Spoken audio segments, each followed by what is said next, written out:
Way to save the season to throw. Fire and down! It's complete down at the goal line by San Diego! Tomlinson off the left side. Tomlinson sidestep. Hello, history books. I think they have to now. Here's Sproles. Sproles inside the 10, inside the 5, and the Chargers win the game.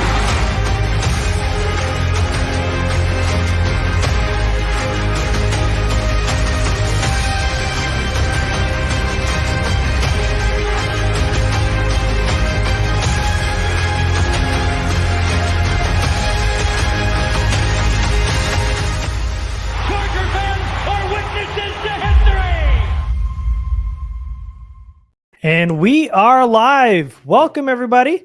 Thanks for joining Lightning Round Podcast. Last week, it was defense and special teams. Today, we're covering offense, all the training camp battles. We'll talk about quarterbacks, wide receivers, running backs, tight ends, offensive line. We'll talk about it all. Some camp battles. Make sure you're subscribed on YouTube. Join the Patreon. Follow us on Twitter and all that good stuff. Thanks for joining us. We are going to just jump right into it, guys, if you don't mind, and stop waste time. Let's get right into it.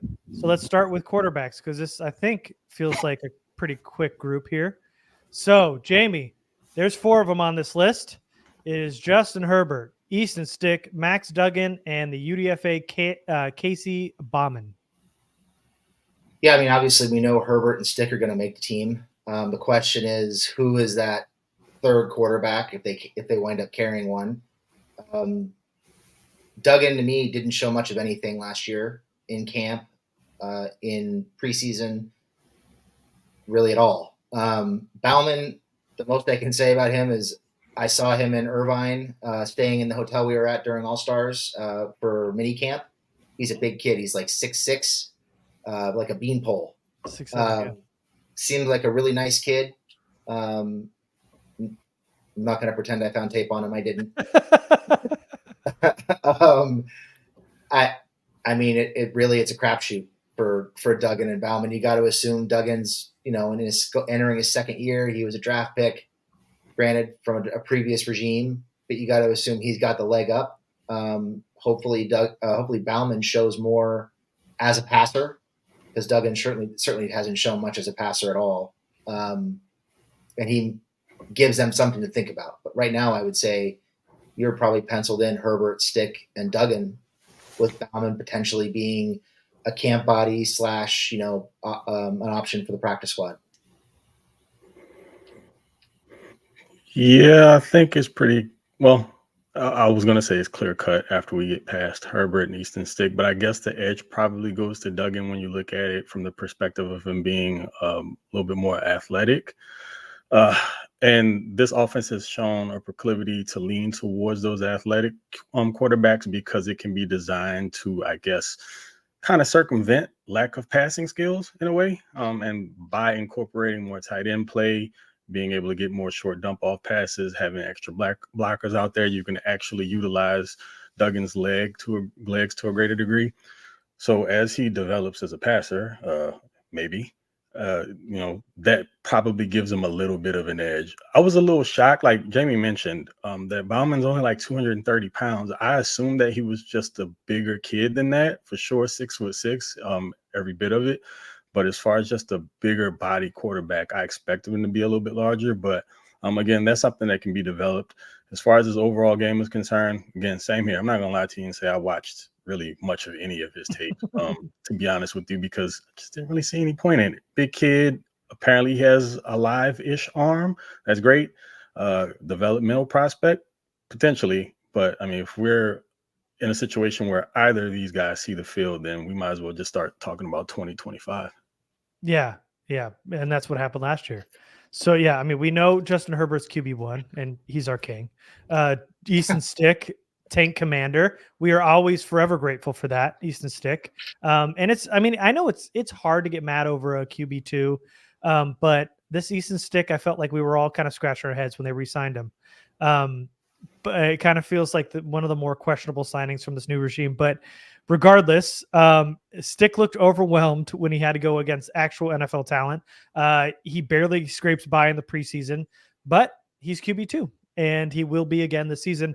Now, Max Duggan was cut last offseason, and they only carried 2 quarterbacks. So they were able to stash him on the practice squad, and it feels like, it's maybe like a 50-50 shot that he gets that QB3 spot. They probably want to carry 3 if they can, but he didn't prove enough last year.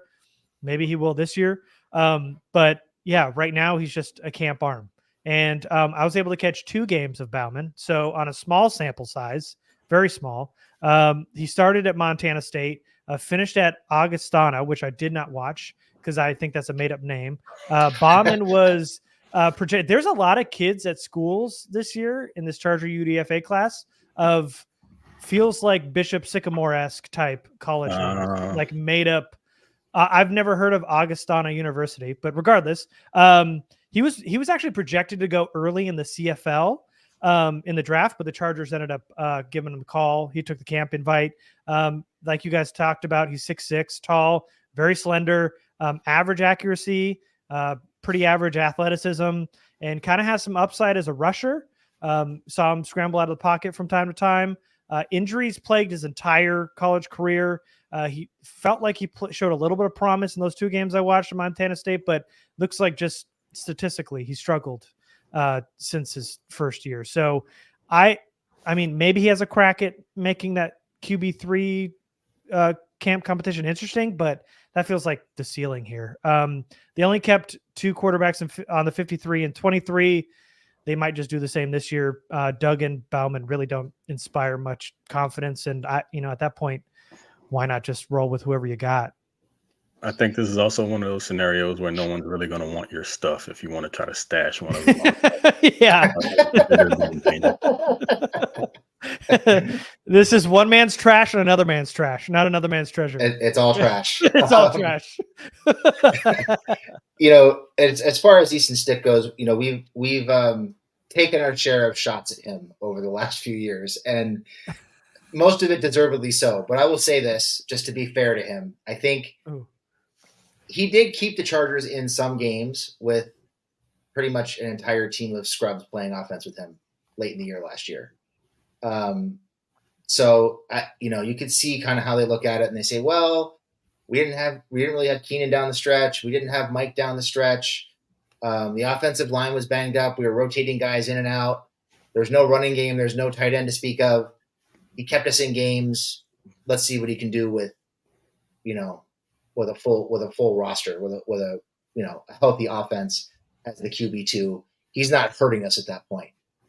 Are there better options? I think they would benefit from having a veteran quarterback who can help Herbert, even still with some film, with anticipating certain things on the field, and just being kind of a sounding board. I still think that's the one thing they're missing, is having that QB2 who has more experience than Herbert and can point things out and can help him. I know we've heard in the past that Stick is his security blanket, or, his whatever you want to call it. And that's fine. But at some point, I think they would have benefited a couple years ago from having somebody with a little bit more experience who offered a skill set that Herbert didn't offer. Because Stick is still that guy who is he's like bargain basement Justin Herbert. He's a good athlete. He can move around, doesn't have a great arm. He doesn't do anything better than Herbert. So I don't really see the point of having him here. But if you're going to sign him, it's probably because he kept them in games down the stretch for the most part. Jamie, am I hearing this correctly? Are you basically calling him like Linus's blanket from Charlie Brown? Is it similar to? Okay. He's his binky. Yep. That's exactly what he is. And also, let me add this: as a Miami Heat fan, you talking about essentially running it back is quite triggering. So that's a different podcast. Well, on this one, Craig, this is where it's your time to shine, because I think that's what everybody's here for, and that's the running backs. It is 6 of them here on this list. It is Gus Edwards. It is J.K. Dobbins. It is your boy Isaiah Spiller. It is the rookie Kamani Vidal, Elijah Dotson, and Jarrett Patterson. So I call this survival of the fittest, because when you look at both Gus Edwards and J.K. Dobbins, I mean, Gus was down with a bit of an injury this offseason. I'm not sure if we got any clarity on what that was just yet. So we'll see what happens going into the season. But we know Gus is going to be your bell cow. J.K. Dobbins, is he going to be the 10-man this year or not? I mean, because if he can hold it all together and all the pieces stay in place, there's an opportunity to get a steal of a lead back and at least have one hell of a rotation in your top two guys if he can stay on the field. So those two are pretty automatic. Now, of course, everyone's going to have fun at my expense with this Isaiah Spiller thing, and it's okay. I'm here for it because at least this year, the guy should have like a real opportunity to prove himself. But this is a 100% make or break camp from him. Like we've seen him flash. I still think he has some of the best footwork and natural feel of a ball carrier, even amongst this group. But I mean, he's shown some ability to not only be more of like just a fall forward guy, but also a ball carrier that can turn like what would be a negative play for some backs into like a +1 or 2 yard gain. So that's type of stuff's invaluable. Even if it isn't the most flashy, you want a guy that's going more north and south than losing yardage, of course. But Kamani Vidal right behind him, breathing down his neck, no doubt. And the more of him I watched during this draft cycle, the more like he reminded me of another former Harbaugh guy, which is Frank Gore. So compact, really strong leg drive, deceptively fast. So Spiller doesn't have a whole lot of time on his side. And unfortunately, you know, since he didn't have very much opportunity to prove himself under the previous regime, he's going to have to turn it up during this camp. As far as the guys behind him, Elijah Dotson he showed himself to be a real spark plug last offseason. A guy who made a couple big plays in the preseason, should I say. But as far as his ability as a return man, it was a little weird. But I guess they feel like as long as he can contribute there in some way, shape, or form, it potentially keeps him in the running for a spot. Maybe. Probably not, though. And Jaret Patterson. We all know the story of Jaret Patterson out of Buffalo. Little guy, kind of has that Sproles kind of Austin Eckler-ish thing going with him, that type of running back. Not overly explosive, just small and quick. And I don't really see his fit in this type of offense. But overall, I think this is probably one of the more exciting groups on the team. And there's an opportunity for someone to really make a name for themselves here during camp. I expect Kamani Vidal and Spiller to really, really have a go this training camp, man. Those two are going to be really, really fighting for it. And I don't know, man. I think there's still a chance that we see, I mean, at least 4. I think there's a chance for 4 backs, probably.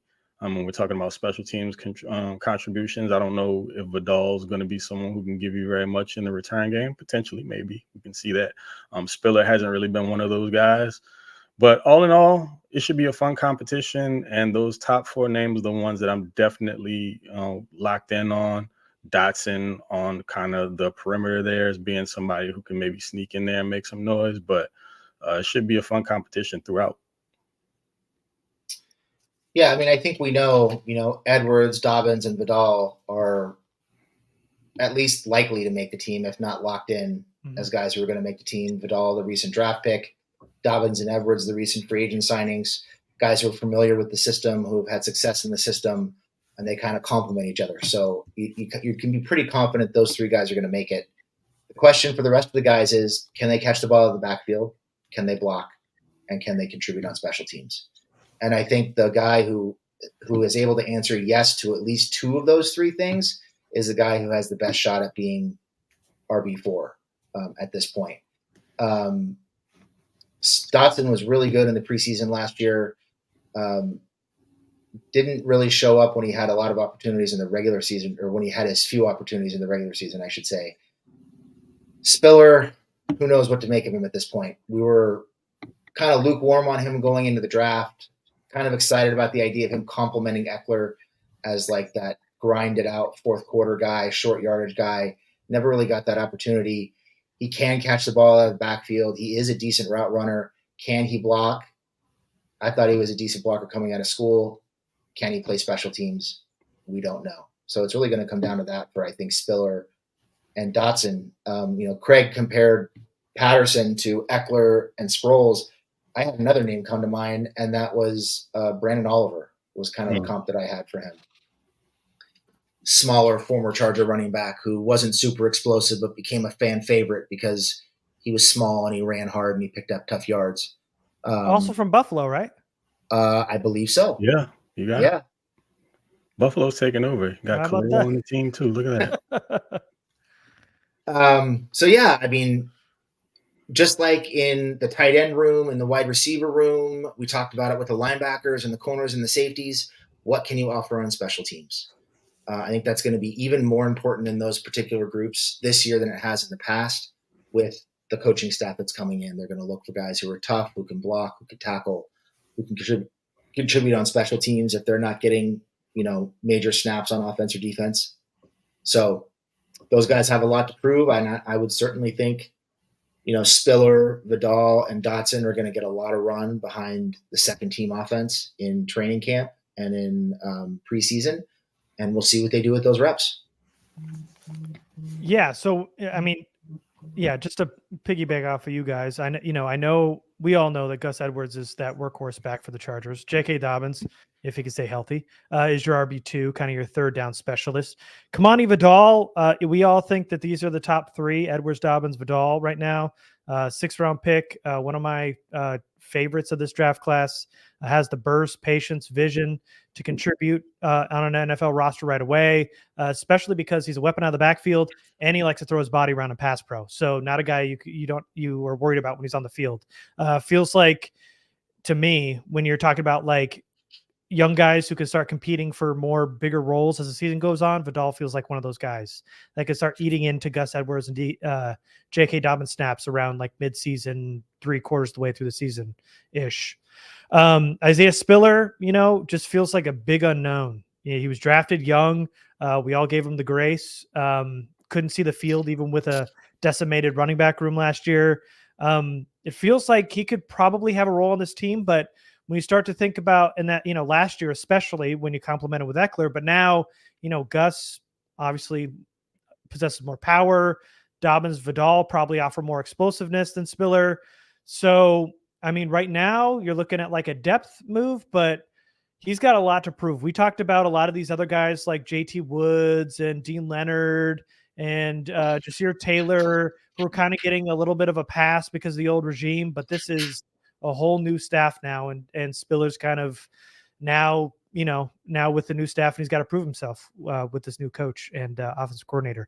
Dotson, you guys talked about his preseason. It was obviously he was a preseason hero against the Rams for that 2 TD performance last year. Made the initial 53, was a nice surprise there, and he's probably going to be looking at that kind of 4th running back spot. They carried 4 last year, and if you think Edwards, Dobbins, and Vidal are locked in, you've got Spiller and Dotson also there. But Dotson, limited role, only had 4 carries last year. He caught 2 passes, so really, really limited snap size to go off of. But he's definitely in the conversation for RB4. And, the more I watched Jaret Patterson, which, I had heard of him and I saw highlights of him and everything, but getting to watch him a little bit at Washington, was very effective in the role that he had at Washington. Definitely more effective than Spiller and Dotson, and with more of a workload with 80 carries over the last 2 seasons. Was effective in 2021, had 2 rushing touchdowns. He's averaged 3.9 yards per carry and 4.6 yards per carry over the last 2 years. Has more experience than everybody else, probably not named Edwards and Dobbins.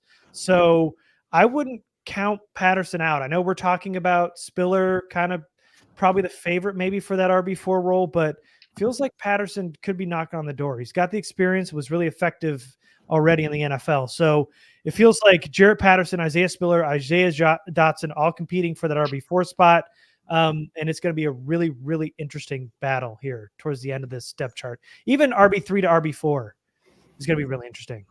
So, go ahead, Jamie. Oh, I was just going to say, this could even be another group where, depending on how things shake out in camp and then training camp or preseason, they could be looking at the waiver wire for another veteran option come cut down day. If Dotson and Patterson and Spiller don't impress, they don't have to keep them. They could go looking for a cheap option, somebody who maybe they could flip for a pick down the line if they're productive. So I think that 4th RB spot is wide open for these 3 guys and potentially even somebody who's not on the roster right now. We're talking these backs. You're talking about guys with varying skill sets, but the one thing that stands out amongst this group as a whole is there's really only one name, and I guess you could throw Elijah Dotson in there also, that offers you, has shown himself to be able to offer you much in the passing game as a receiving threat. That helps Spiller's cause out because he's shown that he's been able to do that. Of course, you have to be able to protect. When we're talking PBU, can't just mean running out there running Texas routes and going out in the flat. You're going to have to stand in there and protect your QB. Again, you mentioned that he showed the ability to be able to do that at Texas A&M. He got better every year at it. But as a whole, collectively, this room feels good. But then when you take into consideration that we don't know what version of J.K. Dobbins we're going to get and whether or not he's going to hold up, that RB2 spot, it's kind of penciled in there right now. It's not something written in permanent ink or anything like that. So until Dobbins shows that, he's back to form and he can, pretty much last throughout an NFL season, that second spot might not be as set in stone as we think. Like, as far as the current depth chart goes, yeah, it makes sense now. But, if you're Spiller and Vidal, you got to be licking your chops, not hoping that something happens to Dobbins, of course. But in the event that it does, you're pretty much teed up for an opportunity to get right in the mix in that rotation. Yeah, you can't trust anything with J.K. Dobbins, not in this stage in his career. And who knows what he's like after this most recent injury. He might not be back up to par as he was. And I think not only can you not count in J.K. Dobbins, there's also another name on this next list you're going to have to keep in pencil too, and we'll talk about him. It's the tight ends. This list: Hayden Hurst, Will Dissly, Donald Parham, Stone Smart, Ben Mason, who's listed as a tight end / fullback on the roster, and then UDFA's Luke Benson and Zach Hines. Hayden Hurst right now, pencil in at tight end 1, originally drafted by Ortiz in 21, I believe. And then no, because he broke out in 2020. When was that? 19? Anyway, he was drafted by Ortiz in the Ravens. Broke out in 2020 with the Falcons. Had 571 receiving yards, 6 touchdowns. Has first season to date in Carolina and a pretty terrible offense. And then had a serious injury. Anytime we talk about Hayden Hurst, I just hope he's ready to play football again because all these concussions are so scary. But he says he's back, and right now he's projected to be the top pass catcher for the group. Will Dissly, really going to be an underrated part of this offense. He is going to be an extension of the offensive line in the run game. He's regarded as one of the best blocking tight ends in the league. Has some upside as kind of that check down, short yardage option. Not somebody you can count on, but can definitely be a threat in the passing game. And then this other guy, Donald Parham, who you have to put in pencil because he just cannot stay healthy. He is another one of those guys who has a lot to prove with this new staff. Everyone's waiting on him to bank on the frame and the potential, but the injuries have absolutely submerged his career so far. He is battling for that tight end 3, but he's going to have to be healthy to compete. So he's one of those guys who, if you're below this list on Donald Parham, you want, just like you with J.K. Dobbins, you want to be able to make some noise in camp because if and when Parham goes down, your number is going to be called. Stone Smart, a guy we saw some flashes from, got some action last season, will definitely be in the mix there for tight end 3. Ben Mason, former Raven, again listed as a tight end / fullback on the roster, which kind of tells you how they view him, which is a blocker. He's got some versatility, which might help him get a roster spot if they want to go with a true fullback on the team. I'm not sure they're going to or not yet. But also, Mason only played 1 game last year, and that was in garbage time. I went to go look at the 1 game he played, and it was like the last 6 minutes of that Ravens Week 18 game. So not much to go off of there with Ben Mason. Luke Benson played 3 seasons. He's UDFA, played 3 seasons at Syracuse, 2 at Georgia Tech. He was a track athlete in college, showed off at his pro day, ran a 4.43. He is 6'4", 223, had a 35-inch vert too. Stats are pretty pedestrian, but there is a size speed advantage there to Benson. I'm sure the Chargers are hoping to tap into. And then Zach Hines is interesting. Played at South Dakota State, is an NFL-ready blocker who's 6'7", 260. Didn't test all that well, but he was that tight end duo that they ran a lot of in South Dakota State with Tucker Kraft on the other side of him. So he was part of that, the arguably best tight end duo in college football a year or two ago. And he showed off some strong hands, some blocking ability. I think he could probably help compete in this tight end 3-4 spot, has some upside, definitely some stash worthy traits there with Zach Hines, but they kept 4 tight ends last year. You're assuming Hurst, Disley are in. And then after that, it's Parham, Smart, Mason, and then the two UDFAs kind of competing for 2 spots. Quick question, Jamie, before you go. Yeah. What would you trade for Charlie Kohler right now? I would go for a 5th round pick right now. Sold. From the tight end hoarding Baltimore Ravens. Absolutely. Yeah. Hopefully the Chargers get to that point too. Yeah. But only hoarding good tight ends instead of bad tight ends. Yeah, I mean, there's this is one of those groups. We talked about it with corners, we talked about it with safeties, we just talked about it with the running backs. This is one of the groups on the roster where there is an opportunity for at least one UDFA to potentially make the roster because there's so much, we'll just call it uncertainty and be nice at this point about the tight end room, right? I mean, nobody knows what to expect from Hayden Hurst. He's had a couple productive years. He showed an ability to be effective in the red zone and be that kind of intermediate pass catcher. Disley was brought in for the blocking, obviously. Parham, I know Chargers fans love him and are waiting for him to pan out. This is what, year 4? Year 5? I think at least 4. I think it's year 4. It might be year 5. But either way, he hasn't done much with his previous years. 4. 4, okay. Mm-hmm. So this is a guy who, he's athletic. He can run. He's extremely tall, which might work against him in a lot of ways. He has the reach, the length to be a really nice red zone weapon if they ever decided to use him that way on a consistent basis. He's shown the ability to block, but it's not consistent. And again, he can't stay on the field. So what do you do with that? I was kind of hoping they were done with him after last year. I just don't know what you're hoping to get out of Parham at this point. Unless they have a very specialized role in mind for him, it just seems like, I don't know, you're kind of clinging to some questionable potential there. Smart's a guy who I liked in spots last year. He's a good athlete. He's progressing well as a tight end. He's really good up the seams, got some speed, got the ability to box guys out and make play, high point the ball. I think he's a guy who we could see Herbert kind of gravitate towards at times in training camp and in the preseason, just because of his athleticism and his ability to make plays down the field, in the middle of the field. Mason's a guy who I watched, Mason's the fullback. I have not watched Ben Mason. I'm not going to pretend I did. Benson's a guy that I watched a little bit of.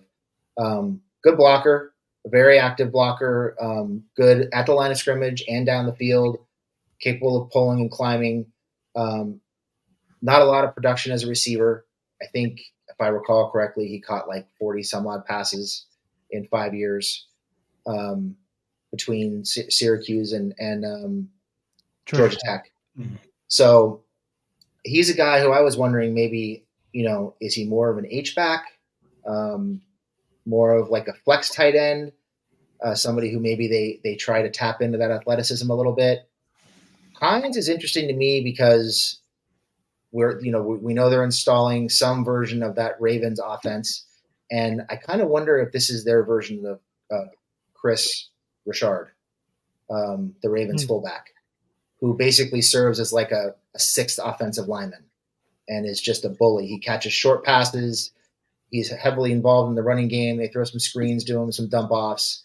He's extremely hard to tackle. I mean, Hines is kind of built like a small lineman, right? He's 6'7", 260. Maybe some opportunities there to create some mismatches for him underneath. But not a whole lot in this group to get overly excited about. Did they upgrade it from last year? We'll see. I think the blocking will be better just because they added Disley.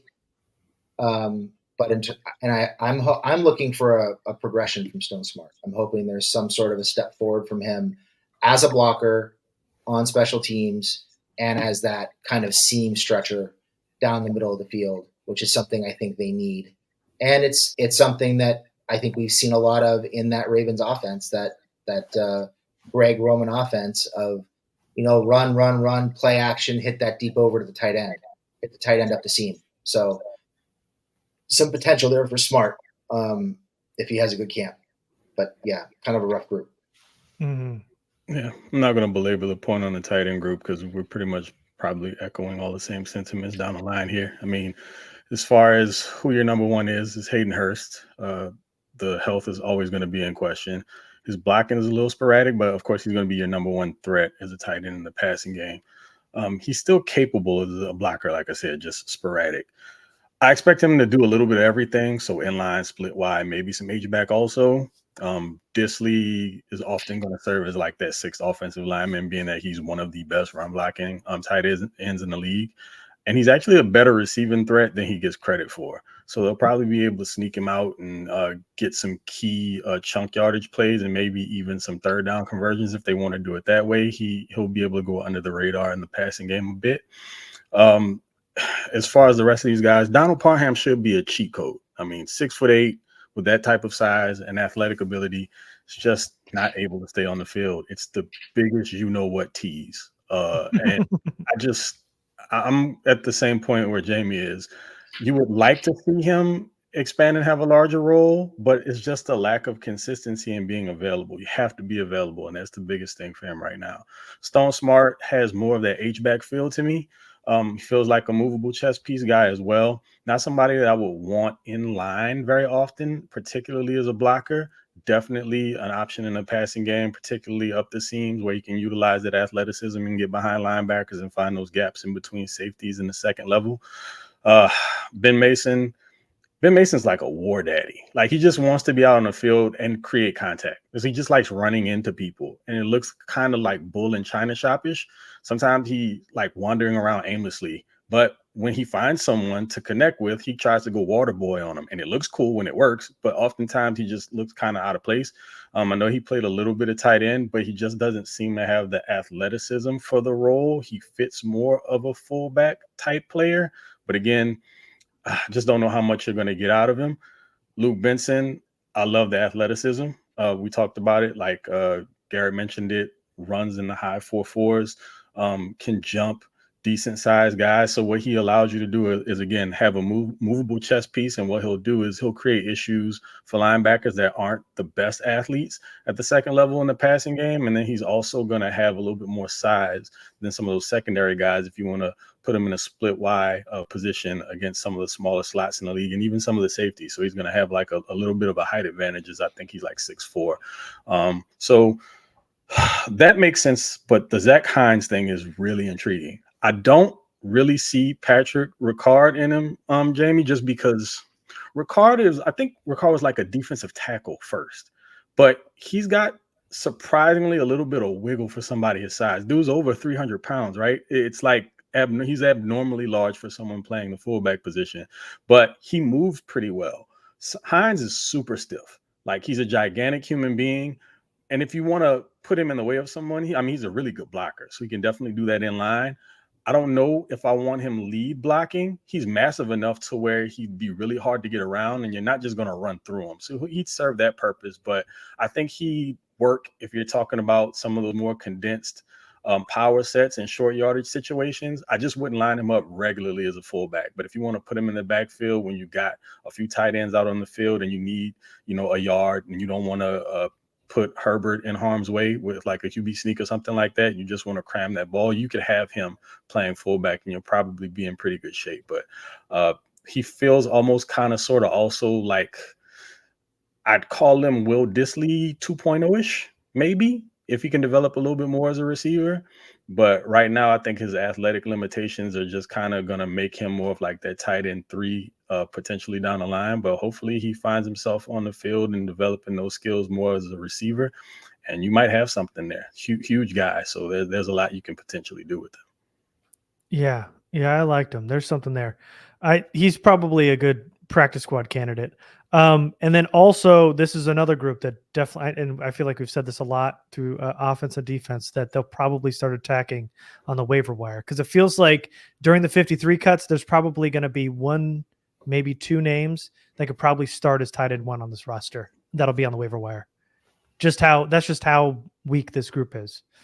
So, and to be honest, it's not very deep. So they could easily add another veteran or tight end here. Yeah, it's another one of those situations where there's a lot of bodies, but not a lot of depth. Exactly.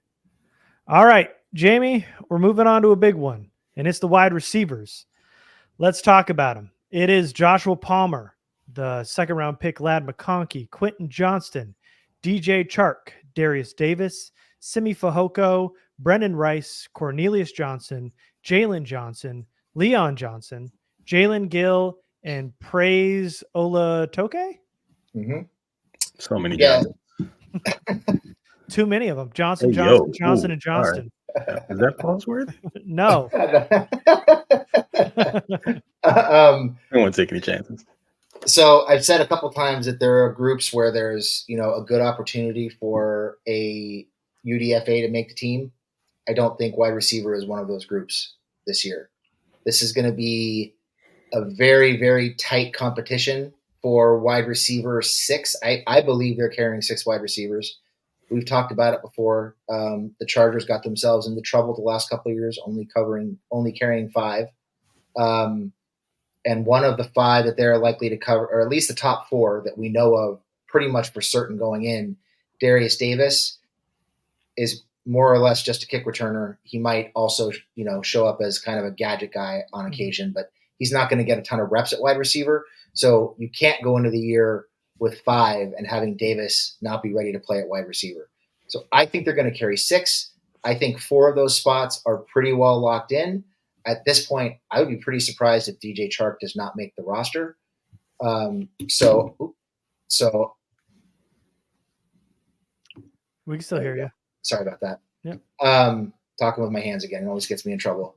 So I think Chark probably winds up making the roster, which leaves us 1 spot for 7 guys to compete for. We've heard Joe Ortiz talk about how good teams are built through depth, and that depth is built through mid to late round draft picks, right? And I just feel like those mid to late round draft picks are gold. And I think until we see otherwise, the chances are pretty high that 6th spot is going to go to one of either Brendan Rice or Cornelius Johnson, and whoever doesn't make it more than likely winds up on the practice squad. Now, I'm basing this off of history, and granted, we have a new regime, so things can obviously change, and there are some unknowns there, and I'm more than happy to admit if I'm wrong. But I think in this particular case, we're probably looking at one of Rice or Johnson making the roster, and them maybe keeping 2, possibly 3 on the practice squad.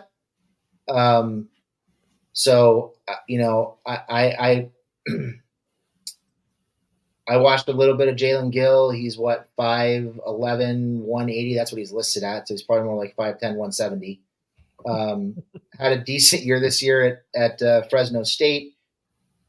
Okay hands, kind of slippery in traffic, is able to create some yards after catch. He does have a history returning kicks and punts. Not a very productive one, but he does have a history doing it. So there is some special teams value there. Because the wide receiver room is in the shape that it's in right now, I did not spend a lot of time watching the rest of these guys. But one name that I would keep an eye on is Praise Olatoke, just because I know he spent some time in the league already. I believe he was with Philadelphia before he signed with the Chargers. He's got that track speed, that blazing speed. And even in a full room, they went out of their way to bring him in. So that's a guy I would kind of keep my eye on for a practice squad, maybe potentially sneaking his way on as a second kick returner, although I'd be kind of surprised at this point. Mm-hmm. But that's kind of how I see the wide receiver room. Yeah, you didn't miss anything with these UDFAs. So it's strong up into the rookies, and then after that, it's a really big fall off. So yeah, we know Palmer's wide receiver 1. He's penciled in to start camp that way. McConkey, the second round pick, is going to be heavily in the mix too. It feels like, the question right now is, who's going to be wide receiver 3? Is it going to be Quentin Johnston? Is it going to be DJ Chark? It's probably going to be a rotation of both of them, but Chark seems to be the better fit as a vertical field stretcher with Palmer and McConkey kind of working the short and intermediate parts of the field. The team obviously has really high hopes for Quentin Johnston, so he will get his opportunity, but he's going to get pushed by the middle of this group. We know, Darius Davis is going to be returner and gadget guy only. And to your point, Jamie, they did the same thing last year with 5 wide receivers, knowing that Darius Davis was just going to be a returner guy, and they still only kept 5 wide receivers, which is beyond me. But regardless, Brendan Rice, big body, physical wide receiver. He's going to try to compete for one of those spots right away. He's going to need a year or two, I think, to polish the route running, but he's a nice little possession receiver, could be a go-to red zone weapon, but can provide some early depth in his first year. Cornelius Johnson is the type of wide receiver you want on your roster because he does every single little thing you ask of him.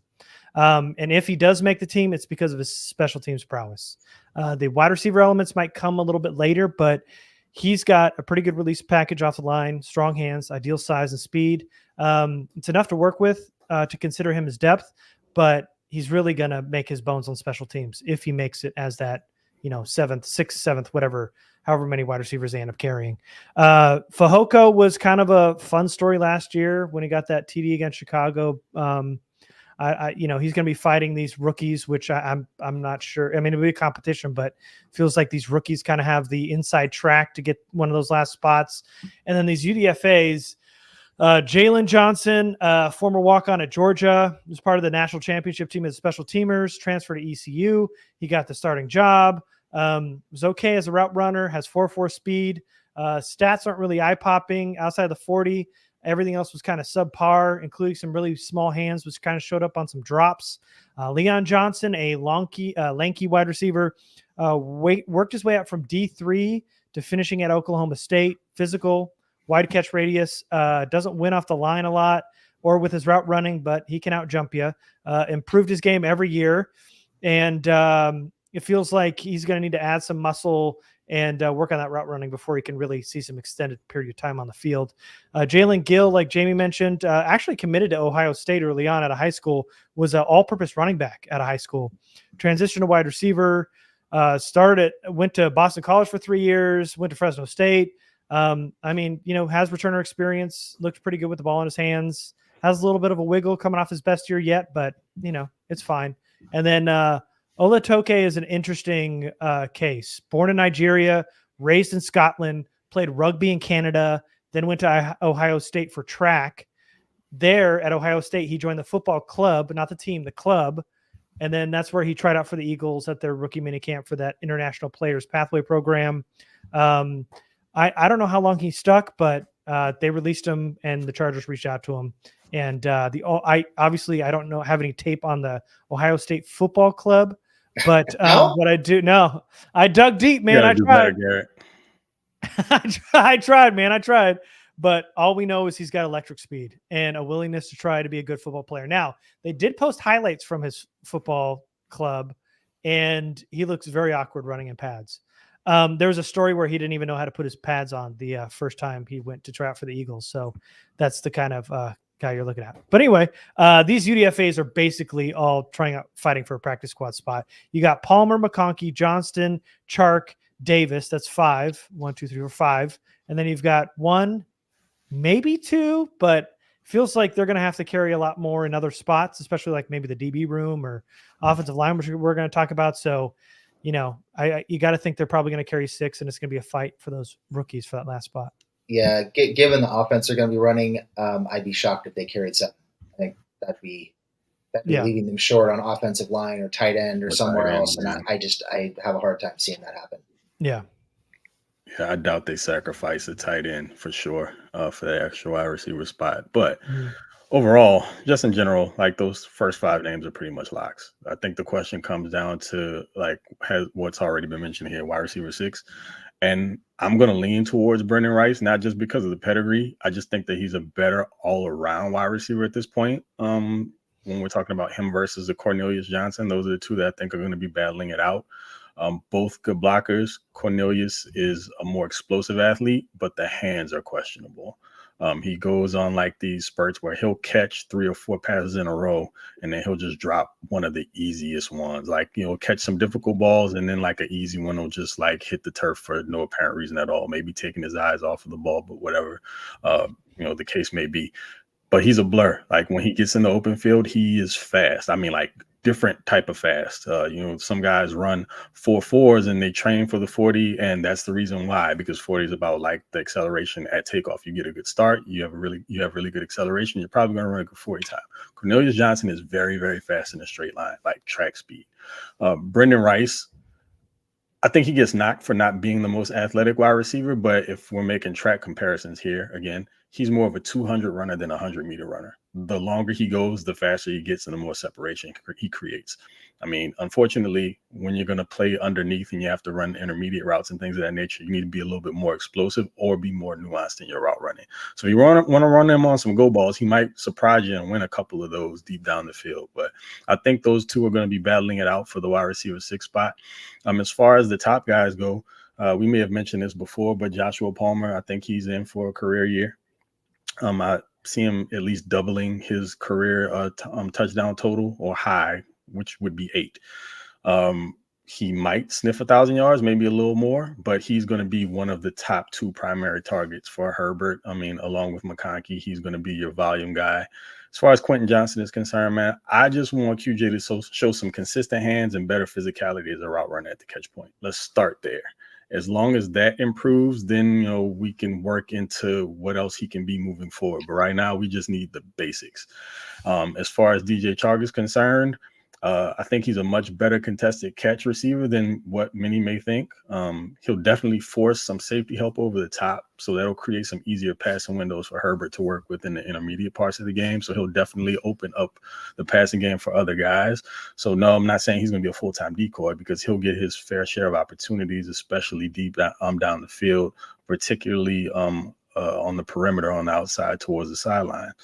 But I think having that real element of speed is going to enable some of these guys, maybe your wide receiver 3, whoever that's going to be, or just guys who are doing a lot of their work, again, in the intermediate and short portions of the field. He's going to be a godsend for them, because they're going to be looking at space to operate in that they probably wouldn't.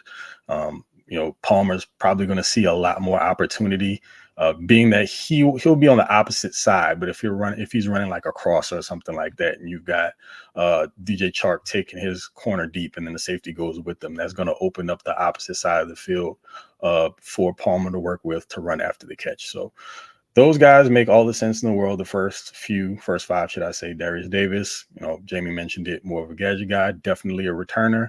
And these other names, I mean, I watched the majority of them. Jalen Johnson was a guy that stuck out to me, mainly because he showed a little bit of ability to play both on the perimeter and in the slot. Questionable hands, of course. Garrett mentioned it on the smaller side, but he did show some juice after he got the ball in his hands, ability to run after the catch. It's just, you got to catch the ball first, and we already have at least one on here that has that question mark next to his name already. Mm-hmm. So as it stands, definitely 6 guys, and I think it's going to be Brendan Rice that gets the nod at wide receiver 6. Rice.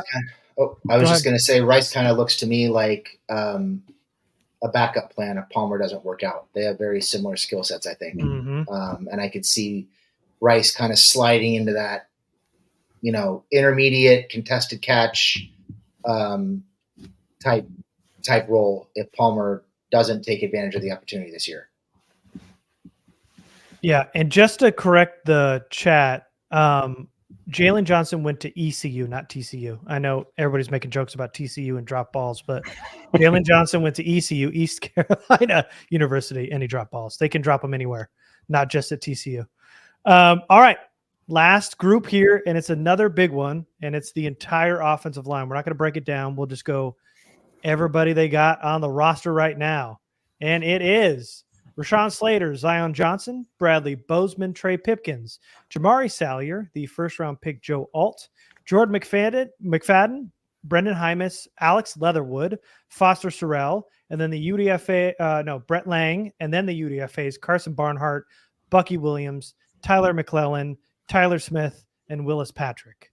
Craig, How you feel about this group? Not gonna lie, I honestly forgot that Alex Leatherwood was on this roster. Yeah, I mean, I guess it's easy to do, but still, it's really strange seeing that name up there. Yeah. But so the question is here, what do we know? Rashawn Slater is your franchise left tackle, clearly. Zion Johnson has all the talent in the world, and he'll be playing his natural position now in consecutive years. So I expect to see a pretty big improvement overall in this game. You're going to be playing in between both Rashawn and Bradley Bozeman, so you got two guys with experience, and I think that's going to lend well to how he performs this year. Excuse me. Bozeman may just be like a stopgap center right now, but in this offense, he's gonna. This offense actually, the scheme is going to cater more to his strengths as like an upfield mauler. So I don't really see him being a true liability in any real sense. He's going to find himself going more upfield than he did in Carolina, protecting a smallish quarterback that held on to the ball too long and was running for his life the majority of the time when his first read wasn't open. So I'm sure that was not fun for Mr. Bozeman. That's not the type of player that he is. Now the question comes in, we're talking about like the right guard position. So you got your Trey Pipkins and Jamari Sawyer there. So will this end up being like candy corn or plain M&Ms? Because I mean, of course, who likes candy corn? And M&Ms are tolerable, plain ones. I mean, can you make that work? Yeah. Up in the air. Peanut butter M&Ms. Yeah, put them in peanut butter or put them in popcorn, and then up your popcorn game, and you're all right. Okay, cool. Oh, you know what? Because they're melted. Okay, makes sense. Yeah, I'll try that. But we don't know right now. You would expect that this coaching staff can maybe get a little bit more out of Pipkins, kicking him on the inside. I mean, he's athletic, but he doesn't necessarily have the anchor that you would think a guard would need. So I'm curious about how they expect that to work, but we'll see what happens in the camp. Jamari Sawyer is a bull, but the technique needs help and he's slower. So he's kind of like the polar opposite. We'll see how that works out. Joe Alt, I mean, look, man, you can't coach size, and the kid is a tremendous athlete. I mean, that said, the jury's out on whether the transition from left tackle to right will be smooth. Here's where I draw some hope, though. So Alt didn't play tackle until he got to Notre Dame, and he's not super tenured at the position, not as many of these guys who like grew up playing offensive line, who lived there since like high school or longer. He was a high school quarterback and tight end. So what that shows me is that like he has the ability to adapt, and apparently rather quickly.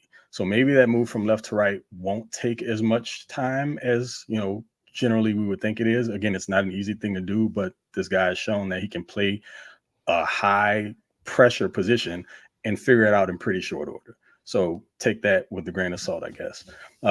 Jordan McFadden, we can never not have him play fullback again, and I'll be perfectly fine with that.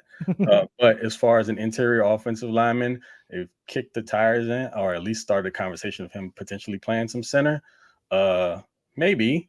I think he'll be fine at guard with the athleticism, his ability to get hands on guys, and at least like if he's not going to mow them down or be more of a mauler, he can at least sustain a block. So I think he'll be fine there. He's going to be more of like one of your utility guys. So he'll find a spot, but I think he's better suited playing on the inside, even though I think, Jamie, correct me if I'm wrong, I think he did play some tackle at Clemson, right? He did. He was, I think he played both tackle positions. You're right. I think he did. He played up and down the line. I think he played everything except center, maybe. I think you're correct. Yeah. Been a few draft cycles, so not fresh on top of my head. But Brendan Hymas, he played some center and another interior lineman that he may be able to find a way to stick around just because he offers you something on the interior, so that flexibility might help him to find a job. As far as the rest of you guys are concerned, Alex Leatherwood, former first rounder. Look, if you can get anything out of that, great. And if anyone can work a miracle, I would think a Jim Harbaugh-led team and coaching staff would be able to figure something out with that. I mean, with the type of size he has and strength, maybe it just comes down to technique. I don't know if it's like a work ethic thing or what. I don't know what it boils down to, but I mean, the guy has had, and even in college showed some serious issues that haven't seemed to be remedied yet on the field. And this might be his last shot. So we'll see how that works out. I'm kind of over the Foster Sorrell thing, highly touted recruit coming out of high school and just never really developed into much of anything.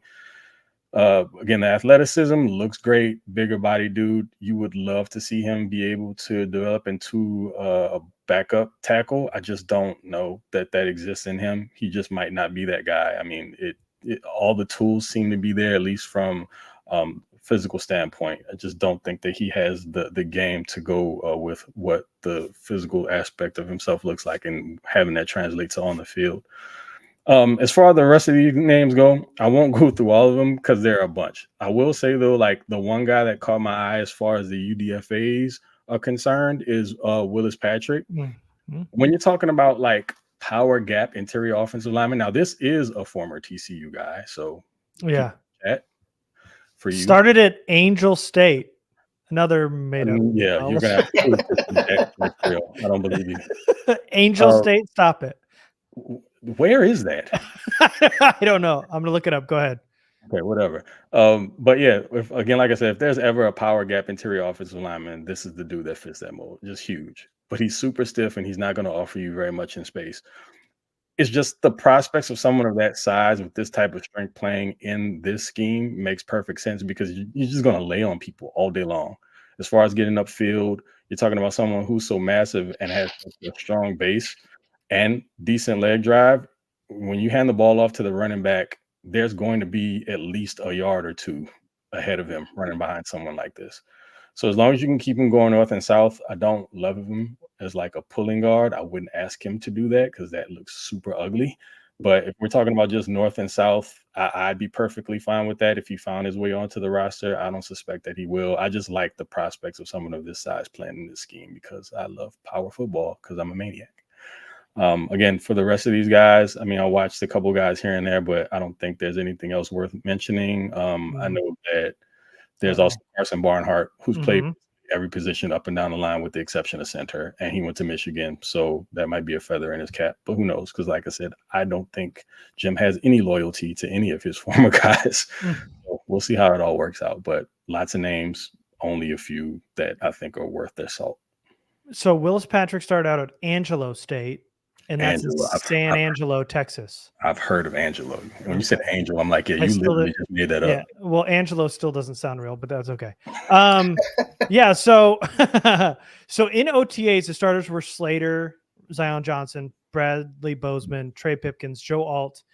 It really feels like they're forcing the issue with Pipkins, but we'll see how that all works itself out. We'll see how Jamari Salyer does. Jordan McFadden, it feels like Salyer and McFadden are kind of depth right now. If Pipkins does win that spot, they're all going to kind of hopefully compete for that right guard spot. I'd love to see a rotation of Salyer, McFadden, and Pipkins all rotating with the ones to see who the best combo is with the rest of the four. Brendan Hymas, I felt like he flashed last year. I think he's going to compete with Bradley Bozeman for center. I feel like McFadden will probably do the same. Harbaugh talked about it when he got here that McFadden had some center traits. He made sure to mention that in a press conference early on. Alex Leatherwood, Foster Sorrell, two guys who are competing for what could be a swing tackle spot, though neither of them really inspire me much, especially since you have a guy like Trey Pipkins who can pop out and play tackle, Salyer, who's been able to play tackle in the NFL too. So we'll see about that. Brent Lang, UDFA with the Jets last year, has some interior flexibility, pretty good feet, but short arms, weak hands are what got him undrafted last year. I'm surprised you're not a fan of Carson Barnhart. Not that he's a great player, but it just feels like a real big name to watch.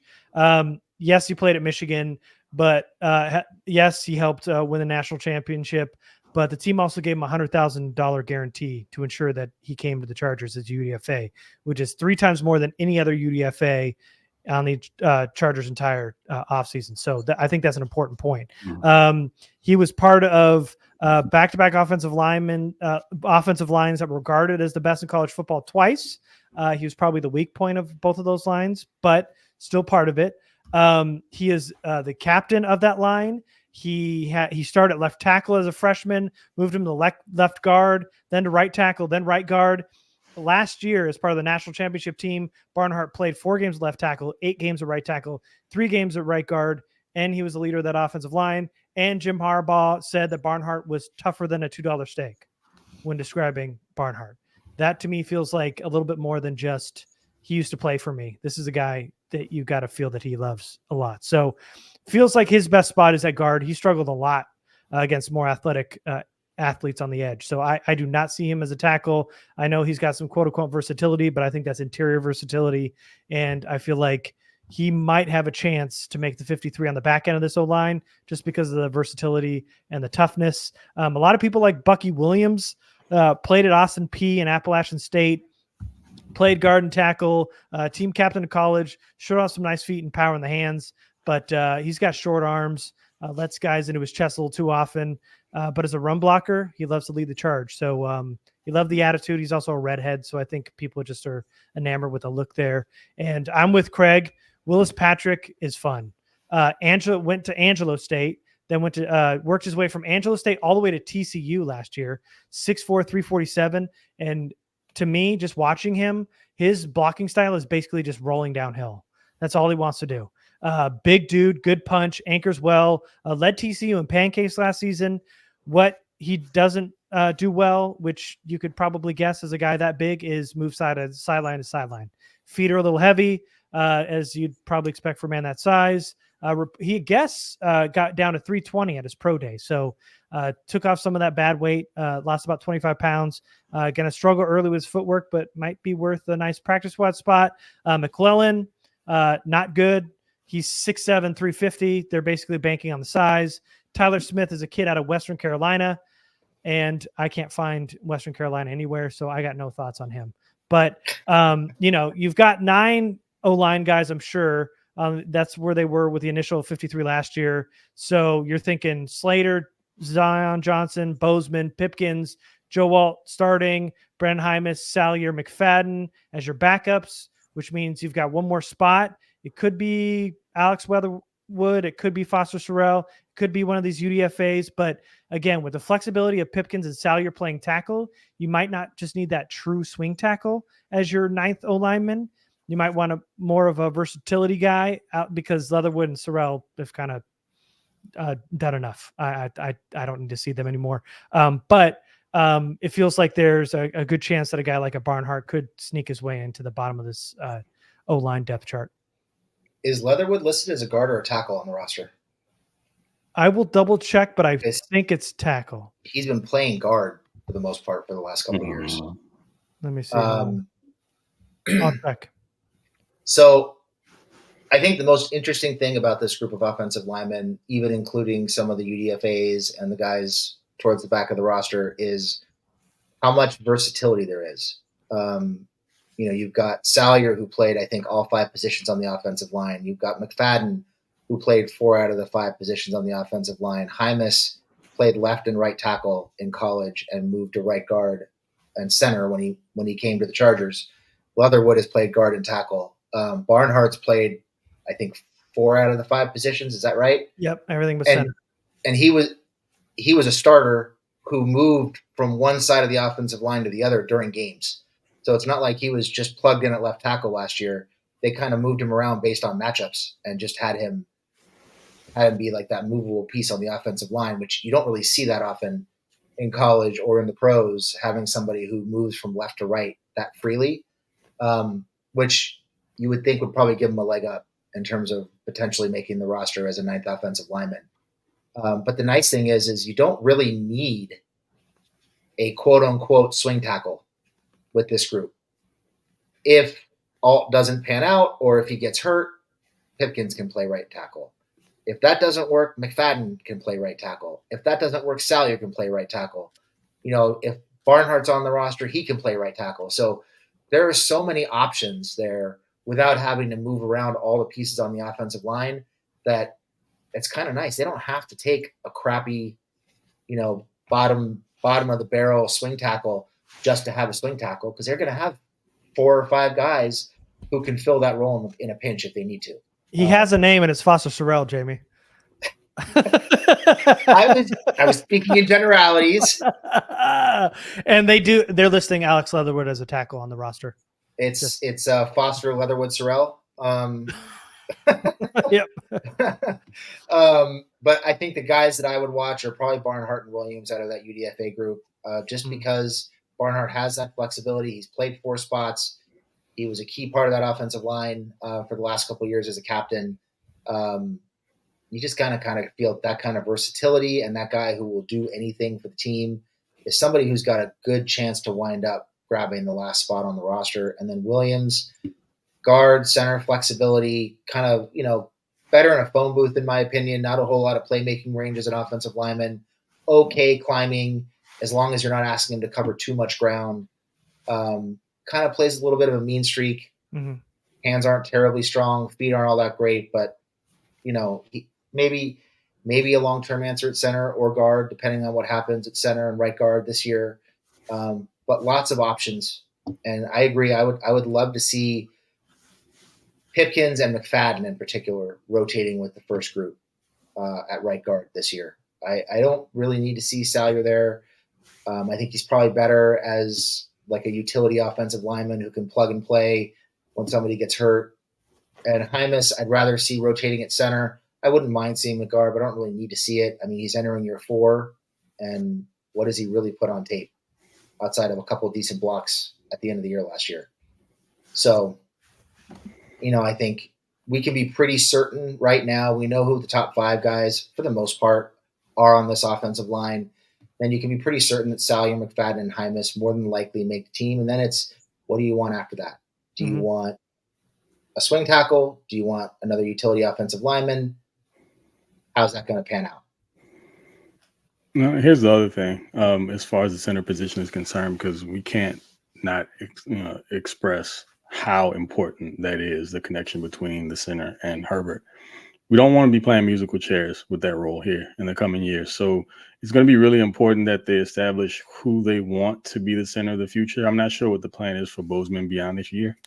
But if there's someone on this team that you feel like can take up the reins of that role moving forward, then it's best that you get them behind Bozeman and taking reps now so you can develop that moving forward. I don't want to see Herbert with, 2 centers or 2 or 3 centers over the course of the next 2 or 3 years. You got to get that locked down. So Bozeman this year, and hell, I mean, if Bozeman plays really well, who knows what the future holds for him, but they definitely need to solidify that center position. Yep. All right, cool.